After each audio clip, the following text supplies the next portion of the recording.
Mesdames et messieurs, bonsoir. Merci d'avoir choisi RTI1 à la une de ce 20h.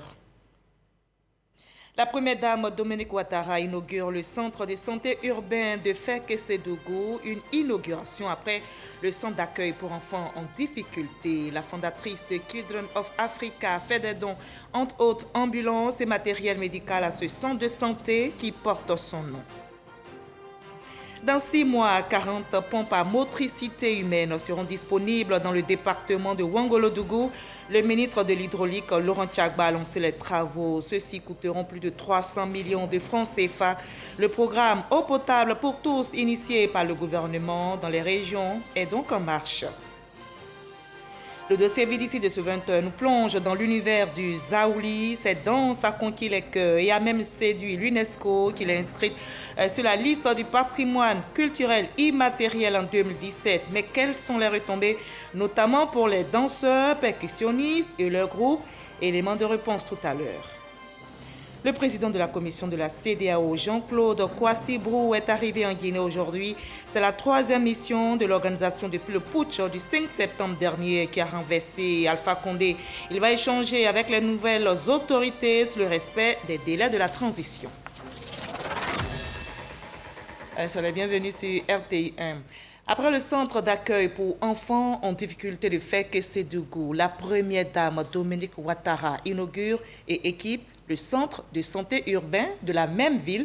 La fondatrice de Children of Africa a fait des dons ambulances, mobilier, matériel, médical ont été offerts à ce centre qui porte son nom et les populations s'en réjouissent, nous rapporte Viviane Aimé. Visite mémorable que celle de la première dame de Côte d'Ivoire, Dominique Ouattara, ce jeudi 28 octobre dans le Tchologo. Le ton était déjà donné à son arrivée à l'aéroport de Korogo, où chefs traditionnels, élus et cadres s'étaient déplacés en grand nombre pour lui exprimer le Fotamana. De Korogo à Fekese-Dougou, le cortège de la première dame a marqué des arrêts devant la joie et l'insistance des foules. À Nankouga, village natal de Ouattara Lassina, dit Las PR, le cortège s'est immobilisé. La première dame est descendue pour saluer les parents et la famille de ce proche collaborateur du couple présidentiel. Le cortège de la première dame a aussi fait une escale à Sinématiali, où la population tenait à lui rendre un vibrant hommage. L'arrivée du cortège à Fekese-Dougou s'est faite dans une ambiance de ferveur marquée par des chants et des acclamations. Après la cérémonie d'inauguration du centre d'accueil, la première dame de Côte d'Ivoire a eu encore la joie d'inaugurer une nouvelle infrastructure sanitaire, en l'occurrence le centre de santé urbain de Fekese-Dougou qui porte son nom. L'inauguration d'un centre de santé revêt à mes yeux une importance capitale, car l'accès à la santé est un droit fondamental pour tous et une condition sine qua non au bien-être de nos populations. C'est pourquoi, à la Fondation Children of Africa, nous en avons fait un axe prioritaire de nos champs d'action. Je me réjouis donc à chaque fois qu'un centre de santé ouvre ses portes dans notre pays, car cela participe à l'accès de la santé pour le bonheur de toutes nos populations. La première dame a fait don de 2 ambulances à cette formation sanitaire de base. Sur le chemin du retour, la première dame de Côte d'Ivoire a fait un arrêt à Korogo pour s'incliner sur la tombe de l'ancien Premier ministre Amadou Gon Coulibaly avant de regagner Abidjan. Les populations de Ouangolo-Dougou sont aussi heureuses. Vous allez le voir, dans 6 mois, 40 pompes à motricité humaine seront disponibles dans leur département. Le ministre de l'Hydraulique, Laurent Tchagba, a lancé les travaux et ceux-ci coûteront plus de 300 millions de francs CFA. Le programme Eau potable pour tous, initié par le gouvernement ivoirien dans les différentes régions, est donc en marche. Kadès Sogodogo. Le ministre de l'Hydraulique, Laurent Tchagba, accueilli avec une calebasse d'eau à l'Arelaba antenne, sous le regard bienveillant du ministre d'État, ministre de la Défense, Téné Birahima Ouattara, président du conseil régional du Tchologo, et Adama Diawara, ministre de l'Enseignement supérieur et de la Recherche scientifique, également fils du terroir. L'eau, source de vie, l'eau potable, un bien précieux. Le gouvernement ivoirien continue son combat pour rendre l'eau potable disponible partout en Côte d'Ivoire. Avec le soutien du Japon, le Tchologo bénéficie de 40 pompes à motricité humaine d'un coût de plus de 300 millions de francs CFA. 5 sous-préfectures sont bénéficiaires. Les travaux de réalisation de ce projet dans le Tchologo, qui s'élève à 359 200 000 francs CFA, vont durer 6 mois. Le porte-parole des populations ne cache pas ce bonheur qui les anime. Traduisez notre gratitude au chef de l'État, son Excellence Alassane Ouattara, ainsi que le Premier ministre, patron de cette cérémonie, qui ne ménage aucun effort pour le bien-être des populations.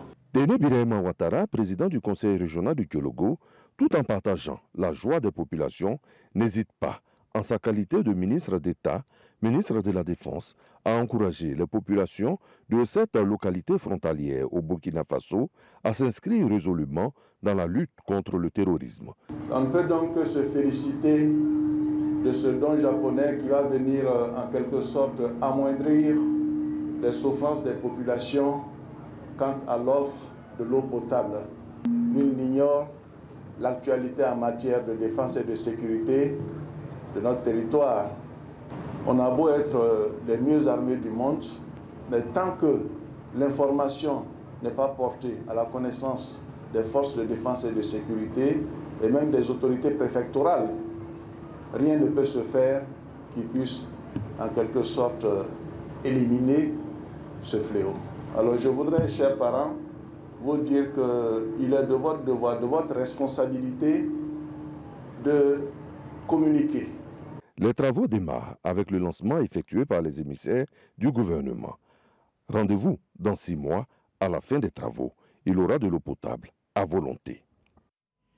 Et les députés ivoiriens ont décidé désormais la victime de viol ne présentera pas de certificat médical pour être prise en charge par la justice. Le projet de loi vient d'être adopté justement en commission par les députés après un exposé du garde des Sceaux et ministre de la Justice.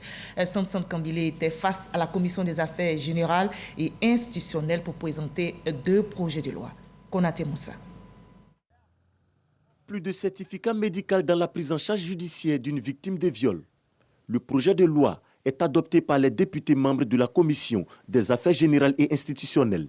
Le texte tient aussi compte des mesures de protection des victimes de violences sexuelles et domestiques. Ce nouveau dispositif légal s'articule autour de 2 éléments fondamentaux.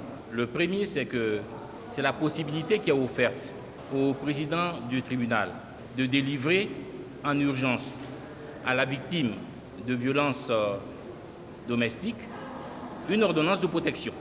Et le second dispositif, c'est qu'en cas de violence domestique, de viol ou de violence sexuelle autre que domestique, la mise en mouvement de l'action publique n'est plus subordonnée à la production d'un certificat médical. Un autre texte examiné à cette séance, le projet de loi modifiant le code pénal. Le garde des Sceaux a exposé sur les nouvelles infractions qui ont été intégrées au code pénal. Il s'agit d'une part de certaines formes d'atteinte à la vie privée et d'autre part du harcèlement moral. En effet, les atteintes à l'intimité de la vie privée n'étaient pas réprimées dans le code pénal alors qu'elles constituent de graves violations de la dignité humaine. Cette lacune a été comblée par la création de nouveaux articles. Il en est de même du harcèlement moral. Ces 2 textes adoptés à l'unanimité en commission visent à protéger les victimes de viols, de violences sexuelles et domestiques, aussi à renforcer les actions de lutte contre l'impunité.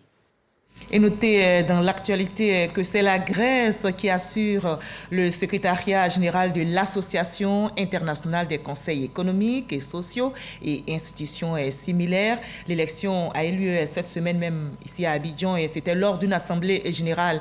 Conformément au principe de rotation régionale, la Côte d'Ivoire, notre pays, a passé le flambeau de la présidence à la Russie. Eugène Aka Awele a passé la main à la présidente de la Chambre civique de la Fédération de Russie pour un mandat de 2 ans. Ahmed Traoré, Jamagagi.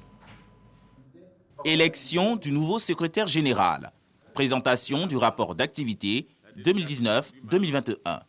2 points qui ont marqué l'Assemblée générale de l'Association internationale des conseils économiques et sociaux et institutions similaires AUC6. Francisco González, secrétaire général sortant, cède la place au grec Zirafis Apostolos pour un mandat de 2 ans. Aka Aole, actuel président de l'AIC6, dresse le bilan de son mandat et passe le flambeau à la Russe Lydia Mikeva. Merci pour cette confiance et pour l'appui inestimable que vous n'avez cessé de nous apporter durant cette mandature. À travers ce choix unanime porté sur notre institution, c'est toute l'Afrique qui était engagée dans cette mandature. Nous saurons ensemble continuer à apporter notre contribution pour le rayonnement de notre association internationale. Je voudrais également traduire à tous les CES, ISE toute la reconnaissance du président de la République de Côte d'Ivoire, son Excellence M. Alassane Ouattara, pour cette mandature confiée à la Côte d'Ivoire qui montre à bien des égards que la Côte d'Ivoire compte sous son égide parmi les nations à même de valablement contribuer aux travaux et au rayonnement des organisations internationales. 17 participants sur 19 que compte l'association ont pris part à cette assemblée générale. Des efforts appréciés par des participants. Nous convient à cette double rencontre, à savoir le conseil d'administration et l'assemblée générale de l'AIC6, a fait preuve d'une personnalité, du respect des tests. Pour rappel, cette rencontre s'est tenue par vidéoconférence. L'Association internationale des conseils économiques et sociaux et institutions similaires, AIC6, association de droit néerlandais, a son siège à Bruxelles, en Belgique.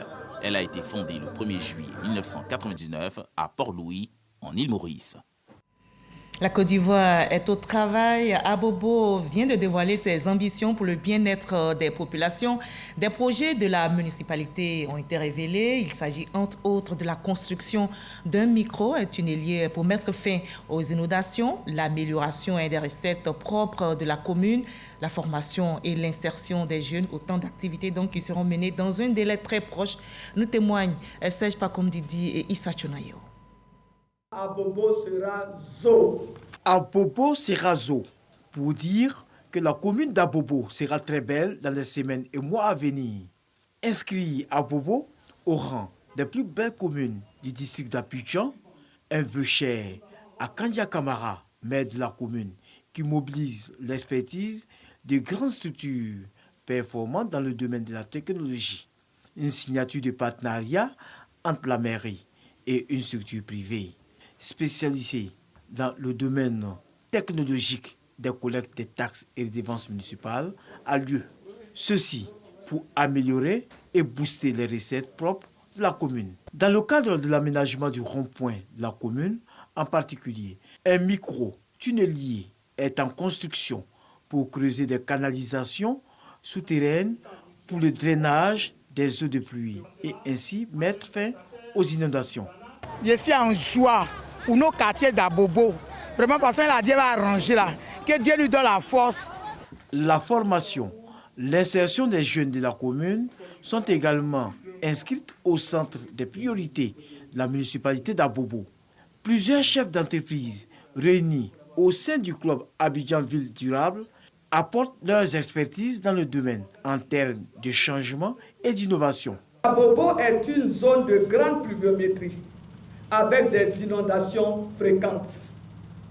Avec les nouvelles infrastructures, ces inondations sur la voie express et les voies annexes ne seront plus que de vieux souvenirs. Nous, autorités municipales, en tirons un réel soulagement, tout comme les populations riveraines. Le CHU, le stade olympique, le lycée d'excellence avec internat sont entre autres des projets structurants que Kandia Kamara envisage d'offrir à ses administrés dans le mois à venir. On parle aussi développement, paix et cohésion sociale du côté de Saïwa. Le ministre de l'équipement et de l'entretien routier, Amédée Kofi Kwaku, a échangé avec les populations et notamment les chefs de communauté de la localité. Il a appelé à promouvoir la paix et la cohésion sociale dans la région. Éric Goury. C'est par les chefs de la communauté BT de Saïwa que Amédée Kwaku a commencé sa rencontre avec les têtes couronnées de la localité. Pendant les échanges, l'ordre du jour a pris le temps de bien noter les doléances faites par les chefs avant de faire passer son message. Un message basé sur la paix et la cohésion sociale. Nous avons fait notre doléance qui est essentiellement basée sur l'entretien des routes dans le canton Yokolo. Ce message-là, c'est que dans la vie, il faut aller se réchauffer autour du feu qui s'allumine beaucoup. Donc, il nous exhorte au travail, mais surtout au développement. Même exercice, mais cette fois-ci avec les chefs de la communauté Baoulé. Amédée Kouakou a donné le motif de sa présence avant d'écouter ses chefs. Après quoi, il a passé son message de paix et surtout a parlé des idéaux du président de la République. Message perçu 5 sur 5. On a compris. Ça veut dire qu'on doit suivre l'acte du président. Celui qui est au pouvoir, le président Alassane, on doit le suivre. Amédée Kouakou revient sur les points essentiels de la rencontre. La vision du président Alassane Ouattara, c'est d'apporter le développement à l'ensemble des Ivoiriens. Mais cette vision du président Alassane Ouattara ne peut prospérer que lorsqu'il y a la paix et la stabilité dans notre pays. Et donc, étant ici à Saïwa, il était donc normal que nous allions donc rencontrer ces chefs pour leur passer les salutations du président, mais notamment pour les inciter à la cohésion et à la paix. Bientôt, une grande tournée de sensibilisation sur toute l'étendue du territoire est prévue par le député maire de Divo pour préserver la paix au sein des communautés ivoiriennes. Voilà, la Côte d'Ivoire paisible reste surtout mobilisée contre le coronavirus.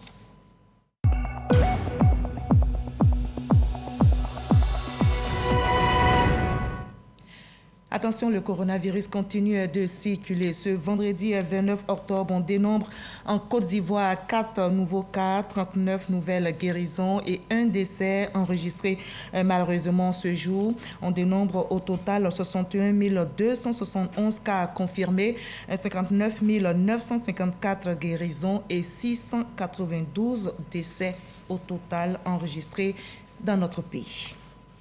Après 48 heures d'échange entre acteurs du privé de Côte d'Ivoire et ceux venus d'ailleurs en Afrique, les participants de la 9e édition de la CGC Academy ont levé l'encre de discussions et échanges fructueux et intéressants selon les participants.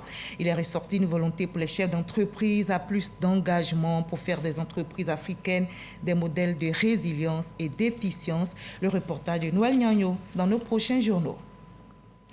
Une vaste opération de désinfection des cages au profit des revendeurs de volailles est en cours sur le territoire. Ces opérations d'hygiène sont une réponse du gouvernement après la découverte de foyers de grippe aviaire dans la ville historique de Grand Bassam. Dans le district d'Abidjan, c'est une 60aine de points de vente de poulets qui ont été ciblés. Voyons l'étape du grand marché de Trècheville avec l'enseignant Bakayoko. Au grand marché de Trècheville, les revendeurs de volailles attendaient cette opération de désinfection avec impatience. Quelques jours auparavant, ils ont vidé les cages de tous les poulets, curé, nettoyé et lavé les installations extérieures. C'est dans l'intérêt de tous. Voilà, assainir notre lieu de travail régulièrement, je crois que c'est un plaisir pour nous. Cette opération ne perturbe pas notre travail, ça ne dérange pas notre travail, puisque nous avons donné l'information à nos clients. Depuis fort longtemps, donc on a eu le temps d'approvisionner nos clients. Munis des équipements de désinfection, notamment les blouses en matière chasuble, les gants et les pulvérisateurs, les équipes des services vétérinaires du ministère des Ressources animales et halieutiques ont observé tout le protocole sanitaire. Le trempage, le décapage et la désinfection proprement dite. Cela va permettre de lutter efficacement contre tous les pathogènes qui peuvent se trouver sur le marché et permettre aux consommateurs d'avoir des produits sains et de bonne qualité. C'est à partir de la semaine prochaine que les points de vente du marché désinfectés pourront être réapprovisionnés en poulet. Nous lançons l'appel à tous nos collègues pour qu'ils adhèrent à la désinfectation des différents marchés. Si cela est fait, les consommateurs ont le courage de venir acheter du poulet. Il y a 3 mois, des cas de grippe aviaire ont été décelés à Mondoukou, près de Grand Bassam. Il s'agit des premiers foyers confirmés depuis 2015 au sein de l'élevage de volailles en Côte d'Ivoire. On aime la volaille, on aime également le chocolat et notre pays. La Côte d'Ivoire est présente au 26e Salon du chocolat de Paris après une année blanche due aux contraintes imposées par le coronavirus. Ce retour mobilise 237 exposants issus de 17 pays. Le rendez-vous se veut festif et surtout gourmand cette année. L'accent est mis sur la solidarité pour soutenir la profession. La Côte d'Ivoire est bien déterminée à maintenir son leadership en matière de cacao culture. Envoyé spécial à Paris, Walter Amadou Ouattara. Au stand officiel ivoirien dirigé par le Conseil du café cacao, le ministre français délégué au PME, Marc Henaré. Je suis heureux avec monsieur l'ambassadeur ici d'être sur le stand de la Côte d'Ivoire, pouvoir régaler l'ensemble des pays du monde parce que les chocolatiers français ont cette reconnaissance du bon produit. Maurice Bandama, ambassadeur de la Côte d'Ivoire en France, réaffirme la volonté du président Alassane Ouattara à préserver le leadership de la Côte d'Ivoire en matière de cacaoculture. Les stands ivoiriens intéressent des visiteurs de tous les 4 coins du monde. C'est assez extraordinaire par les temps qui courent, produire du chocolat avec 0 pesticides. Et c'est vrai que nous sommes très curieux parce que nous habitons dans l'océan Indien. Donc nous avons vraiment tenu à venir rencontrer les personnes qui nous permettent de déguster ce chocolat extraordinaire. C'est délicieux. Je conseille au public de venir déguster et d'acheter parce que je pense que le matin, une petite cuillère de chocolat dans son lait, ce sera très bon. Donc n'hésitez pas à venir.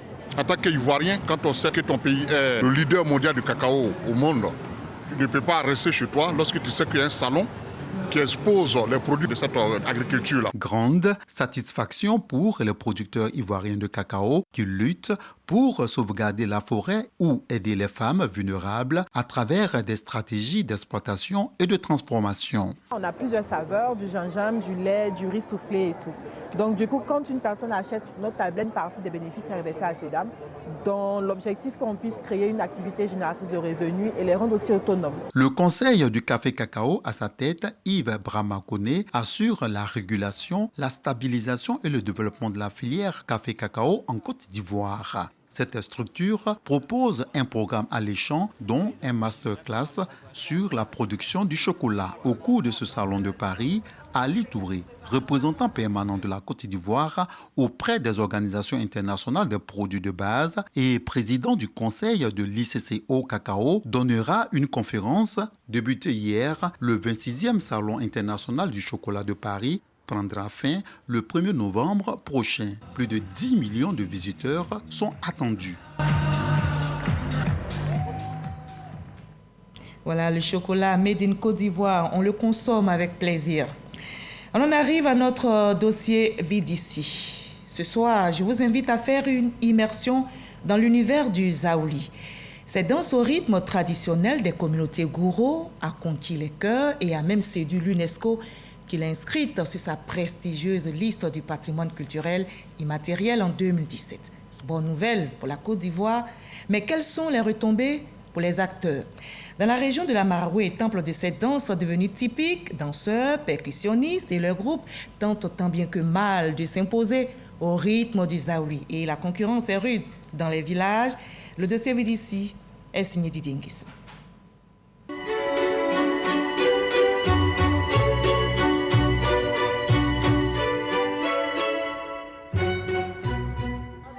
Place publique de Bogo-Penfla, dans le département de Zouenoula, les batteurs s'échauffent en attendant le masque Zaouli.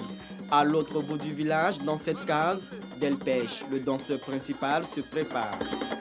Ici, rien de mystérieux, femmes et enfants assistent aux préparatifs. Le masque fait son entrée majestueuse sur la place publique. Le spectacle peut commencer. Chanteurs, flûtistes, percussionnistes ou danseurs, ces praticiens du Zaouli ne vivent pas à plein temps de la danse. Chacun a une autre activité. Delpech, lui, est électricien, mais la danse est sa vocation. Quand j'étais petit, j'ai commencé à danser les enfants. Maintenant, quand je sors, si je bouge mes pieds comme ça, si les gens regardent net, je me cache. Actuellement, ça va. À Monfla, l'un des 14 villages praticiens du Zaouli, Zamblebi Nestor est une vedette et sa renommée va bien au-delà de ce petit village. Il a adapté au Zaouli ce ce pas de danse appelé le glissement, d'inspiration urbaine, ouvre les portes à l'international aux Zaoulis de Manfla. C'est moi, je suis allé à Italie, en Corée, en Chine, au Portugal, et puis au Burkina 3 fois. Tibeita, situé à mi-chemin entre Boisflé et Zionola, a également connu son heure de gloire. Les Libi-Lésiers, un pur produit du Zaouli, exécutent de manière synchronisée les pas de danse avec le masque. Le Zaouli de Tibeita a accompagné plusieurs missions officielles de la Côte d'Ivoire à l'étranger. Le Zaouli de Tibeita est reconnu à l'international, mais nous n'avons jamais bénéficié. On a beaucoup voyagé, mais on n'a rien eu dedans. Le Zaouli est créé même pour faire plaisir à la population. C'est tout dernièrement que l'argent est venu. Sinon, que vraiment, le Zaouli, souvent, se déplace, il n'y a rien. Si les villages de Tibeita et Manfla tirent leur épingle du jeu, la plupart des praticiens du Zaouli broient du noir. C'est le cas de Zrabissi-Ifla, village berceau du Zaouli, à environ 10 km de Zionouna. Ces précurseurs de la danse sont mis sous l'éteignoir par les autres villages actuellement en vogue. Ils nous ont volé la vedette. Hier, c'était Zamble-Fla et Tibeita qui partaient à la place de Zrabissi-Fla en Europe, aux États-Unis. Aujourd'hui, c'est Manfla, mais qui vont jusqu'à Jésus en Corée, mais toujours au nom de Zrabissi-Fla. Et c'est ce que nous déplorons. Pourquoi ne pas venir directement vers nous, nous donner ce à quoi nous avons droit? Il ne profite pas non plus de l'inscription du Zaouli au patrimoine de l'UNESCO. Dans cette tombe repose Kweibi Voisier, l'inventeur du Zaouli. Sa sépulture est envahie par les herbes. Il est mort en 1980 dans des circonstances non encore élucidées. Selon ce que nos parents nous ont dit, il est mort et on l'a retrouvé pendu à Boisfléville.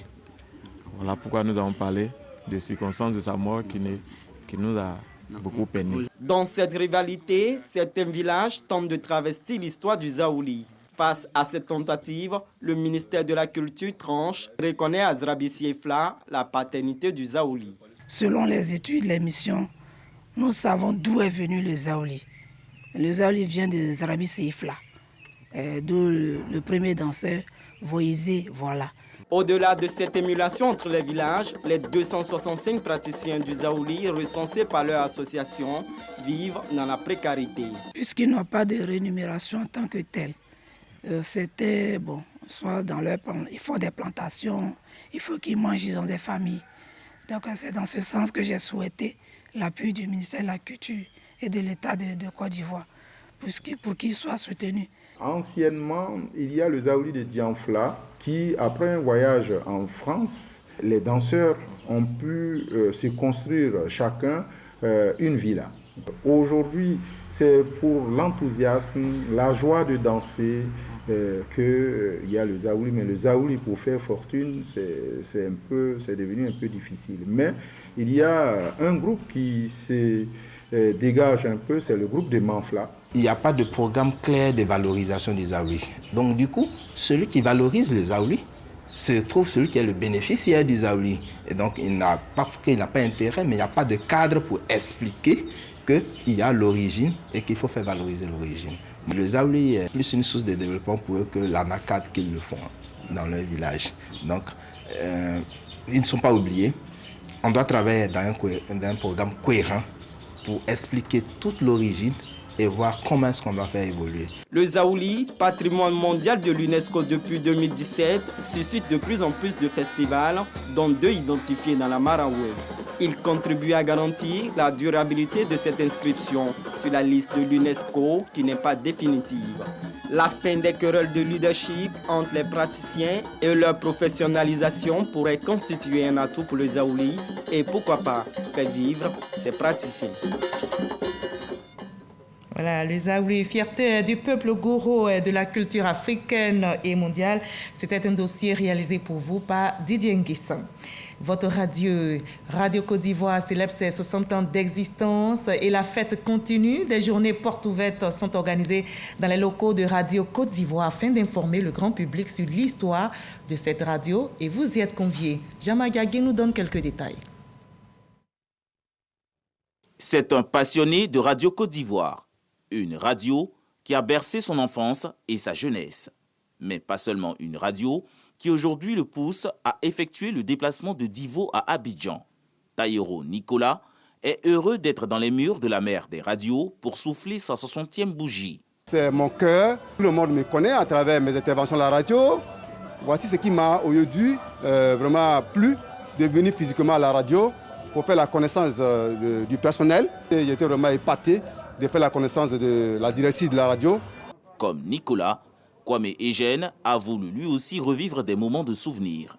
En son temps, il y avait le bal de samedi soir. Bien que ça se passait à la maison, mais on organisait notre petite famille. Nous, on n'allait pas en boîte, mais on faisait en sorte que le bal de samedi soir soit pour nous un élément d'animation et de réjouissance. Radio Côte d'Ivoire, première radio en Côte d'Ivoire, célèbre son 60e sous forme de festivités, de panels, mais aussi à travers une exposition photo des pionniers qui ont marqué sa vie. Nous sommes vraiment fiers, heureuses d'avoir pu organiser ce 60e dont l'objectif était de véritablement rendre hommage à nos pionniers, à nos dévanciers qui ont tenu de mettre cette maison. Le directeur général de la RTI, Fosseni Dambélé, a effectué une visite dans les locaux de Radio Côte d'Ivoire pour vivre ces instants, mais aussi encourager l'ensemble du personnel. Il a également donné sa vision pour une radio Côte d'Ivoire moderne à l'ère du numérique. On a l'ère du numérique, de la radio filmée et tout le dispositif digital que nous avons va faire une place de choix à Radio Côte d'Ivoire, des applications nouvelles pour permettre aux auditeurs d'ici et d'ailleurs de pouvoir accéder avec beaucoup plus de facilité, avec beaucoup plus de fonctionnalités au programme de Radio Côte d'Ivoire et également avec la radio filmée permettre aux belles productions d'être connues également sur les chaînes de nos télés. Démarré le mardi 26 octobre, les festivités marquant les 60 ans de Radio Côte d'Ivoire s'achèvent le vendredi 29 octobre 2021. Et la fête fut très belle. Quelques échos maintenant du Maoulid. La communauté musulmane humaniste a célébré la commémoration de la naissance du prophète Mohamed à Adzopé. Une commémoration est placée sous le sceau de la paix. Mahama Traoré. À leur arrivée dans la ville d'Adzopé ce matin, ces disciples de la communauté musulmane amaliste entendent des chants liturgiques. Ils sont heureux de commémorer la naissance du prophète de l'islam, Mohammed, paix et salut de Dieu sur lui. Cette année, la célébration du Maoulid est placée sous le sceau du pacifisme tel que pratiqué par Cheikh Amaoula. Tout ce qu'ils prônent, c'est le pacifisme. Tout ce qu'ils prônent, c'est la paix. Tout ce qu'ils prônent, c'est la foi. La vraie foi, quand on parle de la foi, sans distinction. L'inspiration que nous avons eue de lui toujours, c'était d'avoir une paix interne. Quand quelqu'un a une paix interne, il ne peut pas souffrir. Donc c'est ce message-là qu'il a fait véhiculer. Cette édition du Maoulid, la communauté musulmane amaliste a bénéficié du soutien de l'ambassadeur du Mali en Côte d'Ivoire. La paix est le dénominateur commun de toutes les religions, de toutes les confessions. C'est à cela qu'on appelle les uns et les autres, surtout en cette période trouble dans notre région. Pour l'occasion, le petit-fils du Cheikh Amaoula, fils de l'actuel guide suprême du hamalisme, le Cheikh Mohamed Ould Cheikh Amaoula d'Ibouye Haïdara, a effectué le déplacement d'Adzopé. L'homme des dieux dit être surtout venu pour exprimer la gratitude de son père au gouvernement ivoirien. Je voudrais remercier le Premier ministre et le Président de la République. Sans eux, nous n'aurions pas ce site comme lieu de pèlerinage. Je prie pour eux et pour toute la Côte d'Ivoire. Une conférence sur la place de la Tarika dans notre société, des prières et des chants liturgiques en l'honneur du prophète de l'islam, Mohammed, paix et salut de Dieu sur lui, ont meublé la cérémonie. À l'étranger, le président de la commission de la CEDEAO, Jean-Claude Kwasi Brou, conduit une délégation de son organisation à Conakry, en Guinée. Cette mission de haut niveau de l'organisation ouest-africaine s'achève demain samedi. Et c'est la troisième mission de la CEDEAO en Guinée depuis le putsch du 5 septembre dernier qui a renversé Alpha Condé. Le président de la commission de la CEDEAO et sa délégation vont échanger avec les nouvelles autorités sur le respect des délais de la transition. En septembre dernier, vous vous souvenez, la CEDEAO avait annoncé des sanctions ciblées contre les auteurs du coup d'État et appelé à des élections au plus tard dans les 6 mois. Fin de ce 20h. Merci à vous tous de votre aimable attention. Je vous retrouve avec le même plaisir demain à la même heure. Très belle soirée sur RTI 1 et surtout n'oubliez pas de prendre soin de vous.